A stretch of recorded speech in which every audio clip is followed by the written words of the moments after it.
Bueno, buenos días. Mi nombre es Norilis Melgarejo. Hoy explicaré brevemente algunos de los temas vistos en clase previamente. Primero vamos a comenzar con mi opinión sobre el curso. El curso de Derecho Internacional Público que tomé este semestre fue una experiencia enriquecedora para mis conocimientos y mi carrera profesional. Me pareció excelente que el docente siempre nos mantenía al tanto de las noticias internacionales, compartía con nosotros sus perspectivas, opiniones al inicio de clase. Además, siempre estuvo dispuesto a resolver las dudas y aunque tiene un estilo vintage, era muy comprensible. En realidad me gustaría volver a llevar más cursos relacionados a este tema porque son muy interesantes. Y por último, puedo decir que en general fue un curso valioso que fortaleció mis conocimientos en la materia. Bueno, ahora sí vamos a comenzar con la parte importante. Primero vamos a hablar sobre el concepto del derecho internacional público. Y con esto hacemos un pequeño énfasis sobre ¿qué es el derecho internacional público? Es el conjunto de normas, principios e instituciones que regulan las relaciones entre Estados soberanos y los demás sujetos del derecho internacional, como por ejemplo las organizaciones internacionales. Es decir, es una rama del derecho que tiene como propósito principal establecer normas y principios que regulen las relaciones entre los actores principales de la comunidad internacional.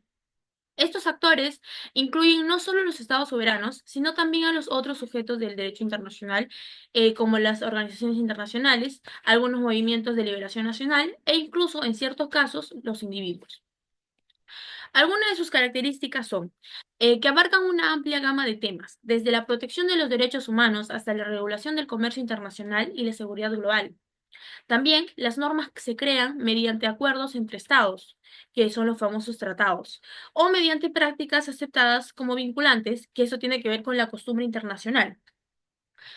Ahora, hablemos sobre las fuentes del derecho. Primero demos un breve concepto de qué nos permite o qué son estas fuentes. Son los fundamentos, los medios o procedimientos por los cuales se crean y se validan las normas jurídicas que rigen una sociedad. Estas fuentes determinan el origen del derecho y el proceso por el cual se establecen las reglas obligatorias para los ciudadanos y las instituciones.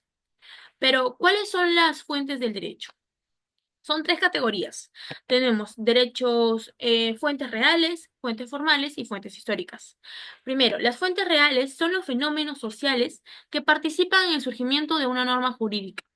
Es decir, son los factores sociales, económicos, políticos y culturales que inspiran a la creación de las normas. Es decir, son el contexto que determina la necesidad y valores que el derecho busca regular. Por ejemplo, los cambios tecnológicos pueden motivar la regulación de la inteligencia artificial. ¿Cuál es la importancia de las fuentes reales del derecho? Primero, porque reflejan las necesidades sociales. Permiten que el derecho sea un instrumento para regular situaciones concretas y relevantes. También conectan el derecho con la realidad.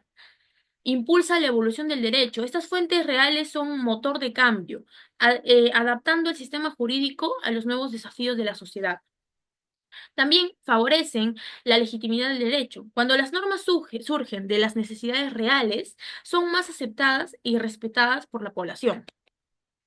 Por otro lado, las fuentes reales se refiere a los factores o elementos de la realidad que inspiran o motivan a la creación del derecho. Es decir, son los procesos y procedimientos que dan validez jurídica a una norma. Tenemos dentro de las fuentes formales la ley, que es la norma jurídica escrita que emana a un órgano legislativo competente. Este tiene carácter general, obligatorio y permanente. Está establecido en el Código Civil, el Código Penal o las leyes.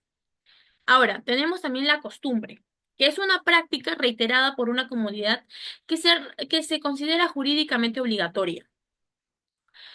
Para ser reconocida como fuente formal, debe cumplir con dos elementos. El uso reiterado, es decir, que la práctica sea constante y uniforme, y el opinio iuris, que la comunidad herea que dicha práctica tiene carácter obligatorio. Ahora, también dentro de las fuentes formales tenemos la jurisprudencia, que estas son las interpretaciones de las leyes realizadas por los tribunales al resolver casos concretos. En sistemas de derecho civil como el de muchos países en América Latina, puede tener carácter complementario. También tenemos los tratados internacionales, que estos son acuerdos entre estados o entre un estado y una organización internacional que adquiera carácter vinculante una vez ratificados. Por ejemplo, la Convención Americana sobre Derechos Humanos. También tenemos dentro de las fuentes formales los reglamentos y normas administrativas, que son normas jurídicas dictadas por órganos administrativos en el ámbito de sus competencias subordinadas a la ley. Por ejemplo, ordenanzas municipales o reglamentos internos en instituciones públicas. También tenemos los principios generales del derecho. Estas son ideas fundamentales que inspiran y orientan al sistema jurídico. Se aplican en casos donde no existe una norma expresa que resuelva el conflicto. Acá como ejemplo tenemos el principio de equidad, la buena fe y el respeto a lo pactado. Con lo antes ya mencionado, se puede afirmar que las fuentes formales del derecho son esenciales para el funcionamiento de cualquier sistema jurídico, ya que establecen normas que rigen la convivencia y las relaciones en la sociedad. Por último, hablaremos sobre las fuentes históricas. Estos son los documentos, inscripciones o textos del pasado que contienen normas o principios que han influido en el derecho actual. Es decir, estos textos sirven de relevancia, de referencia para la creación del derecho actual. Estas fuentes permiten conocer la evolución del derecho y sirven como base para desarrollar sistemas jurídicos contemporáneos. Un claro ejemplo que le hemos tratado en clase es el Tratado de Westfalia, que fue en el año 1648, con el cual se estableció principios como la soberanía estatal, fundamentales para el derecho internacional moderno. O también otro ejemplo es la Carta Magna, que fue en el año 1215, un documento que limitó el poder del rey y reconoció ciertos derechos a los súbditos, marcando un antecedente de constitucionalismo. Las fuentes históricas no son fundamentales para los historiadores del derecho, sino también para los legisladores, para los juristas y académicos que buscamos entender los fundamentos de las normas contemporáneas. Ok, ya teniendo un breve concepto, ahora sí pasaremos a hablar sobre las fuentes del derecho internacional público. ¿Qué son? Son los mecanismos y procedimientos mediante los cuales se crean y adquieren validez las normas que regulan las relaciones entre los estados y otros sujetos del derecho internacional, como las organizaciones internacionales y, en ciertos casos, los individuos. Estas fuentes son esenciales para garantizar un marco normativo legítimo y efectivo en el sistema internacional. ¿Cuál es su importancia? Establecen normas vinculantes, es decir, permiten regular conductas y relaciones entre los estados y otros actores internacionales. Asimismo, garantizan la legitimidad, es decir, proveen un marco normativo consensuado por la comunidad internacional, reduciendo la arbitrariedad en las relaciones internacionales. También facilitan la cooperación, promueven acuerdos y reglas comunes en áreas como comercio, medio ambiente, seguridad y derechos humanos. También resuelven conflictos que sirven como base jurídica para resolver disputas en tribunales internacionales o mediante negociaciones. Asimismo, se adaptan al derecho a la evolución internacional, ya que ayudan a responder a nuevos conflictos globales en casos de ciberseguridad o el cambio climático. Ahora, para hablar sobre las fuentes del derecho internacional público, nos vamos a guiar del artículo 38 del Estatuto de la CIJ. El primer punto que vamos a tratar son los tratados o convenios internacionales. Estos son acuerdos formales celebrados entre estados u otros sujetos del derecho internacional. Tienen carácter vinculante para que las partes que los ratifiquen y son la principal fuente escrita del derecho internacional. Un claro ejemplo es la Carta de las Naciones Unidas o los tratados de derechos humanos. También tenemos la costumbre internacional, que esta consiste en una práctica general aceptada como derecho. Incluye comportamientos reiterados por los estados que consideran obligatorios en sus relaciones internacionales. Un claro ejemplo es la prohibición del genocidio o el principio de inmunidad diplomática. Como tercer punto vamos a hablar sobre los principios generales del derecho reconocidos por las naciones civilizadas. Estos son principios fundamentales presentes en la mayoría de los sistemas jurídicos nacionales y aplicables en el ámbito internacional. Por ejemplo, el principio de buena fe, el principio de equidad y la no retroactividad de las normas. También tenemos las decisiones judiciales y doctrinas, que esto sería parte de jurisprudencia y doctrina, que estas no son fuentes principales, sino son medios auxiliares para determinar las normas jurídicas aplicables.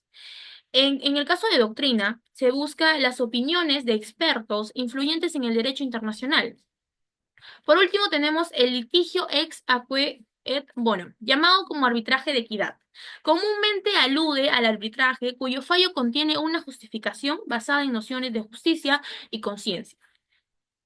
Ahora, también en el curso hablamos sobre qué representa la equidad en términos jurídicos. La equidad es el principio ético, normativo asociado a la idea de justicia. Bajo este concepto, se trata de cubrir las necesidades e intereses de las personas que son diferentes, especialmente aquellas que están en desventaja. Ahora pasaremos a hablar o enfocarnos un poquito más en los tratados o convenciones del DIP, del Derecho Internacional Público. El derecho de los tratados se encuentra principalmente regulado en tres convenciones. Estas convenciones son internacionales y claves, todas adoptadas en Viena. Primeramente tenemos la Convención de Viena sobre el Derecho de los Tratados en el año 1969. Esta regula los tratados celebrados entre los estados y su importancia se enmarca en que codifica las reglas generales del derecho de los tratados. Esta aún se encuentra en vigor. Tenemos también como segunda convención la Convención de Viena sobre el Derecho de los Tratados entre Estados y Organizaciones Internacionales, en el año 1986, el cual regula los tratados celebrados entre los Estados y organismos internacionales.